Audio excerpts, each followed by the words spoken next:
भगवान बुद्ध एक बार अपने पिछले जन्म की कहानी अपने शिष्यों को बता रहे थे। वो अलग युग था वैसे, जब उस तरह की बातें कही जा सकती थी, लोग उनका लाभ ले सकते थे। मनुष्य सरल था, उसके भीतर अहंकार नामात्र के लिए भी नहीं था। लोग सहजता से भरोसा करते थे संतों की बात पर।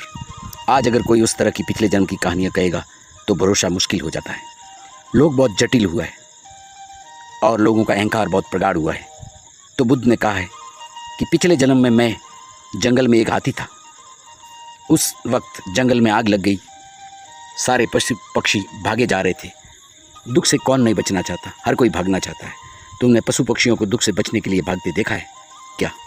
उससे तुम्हें ये ख्याल नहीं आता कि जो दुख से बचना चाहते हैं वे सुख भी चाहते होंगे?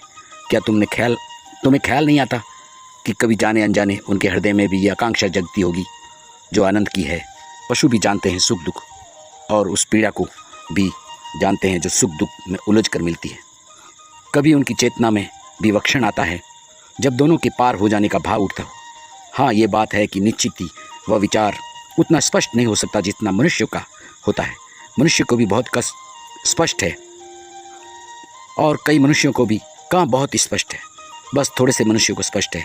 अधिक मनुष्य तब तो पशु पक्षियों जैसी जीती है, इससे अलग नहीं है। तो बुद्ध ने कहा, सारे जंगल के पशु भागने लगे, मैं भी भागा। थक गया था भागते भागते। एक वृक्ष के नीचे विश्राम के लिए खड़ा हो गया। क्षण भर सोचा विश्राम कर लूं, और जैसे ही मैंने पैर उठाया वहाँ से हटने के लिए एक खरगोश भागा हुआ आया, और जो खाली जगह हो गई थी मेरे पैर के उठाने से, उस जगह पर आकर बैठ गया जहाँ पैर उठा हुआ था हाथी का।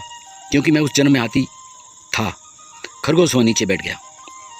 बुद्ध ने कहा, मेरे मन में हुआ मैं भी भाग रहा हूँ प्राण को बचाने को, और ये खरगोश भी भागा जा रहा है प्राणों को बचाने को। प्राणों को बचाने के संबंध में किसी में कोई भेद नहीं है। मेरे पास बड़ी देह है, इस खरगोश के पास बड़ी छोटी देह है। मेरे पैर के प्रति ये दबकर मर जाएगा, और दुख से भी सभी बचना चाहते हैं, सुख भी सभी की आकांक्षा है, उसमें कोई भेद नहीं है, छोटे बड़े का कोई फर्क नहीं है। उसी वक्त समय करुणा का आविर्भाव हुआ मुझ में, और बुद्ध ने कहा कि मैं खड़ा रहा जब तक कि ये खरगोश हट न जाए, क्योंकि मैं पैर रखूँगा तो ये मर जाएगा। जंगल की आग बढ़ती गई, खरगोश भागा नहीं, बस सुरक्षित था। शायद उसने सोचा हो कि जब हाथी भी नहीं भाग रहा है तो कोई डर नहीं है, बड़ों के पीछे छोटे चलते हैं, ये अक्सर होता है। तो वह बैठा ही रहा सुरक्षित समझकर। आग भयंकर हो गई और हाथी जलने लगा, और जलकर जब तक मर न गया तब तक वह खरगोश नहीं हटा। बुद्ध ने कहा, उस जन्म में ही मैंने मनुष्य तत्व को पाने की क्षमता हासिल हुई। उस घड़ी में जब मैंने खरगोश पर करुणा की और मैं पैर को रोके खड़ा रहा, उसी क्षण मैंने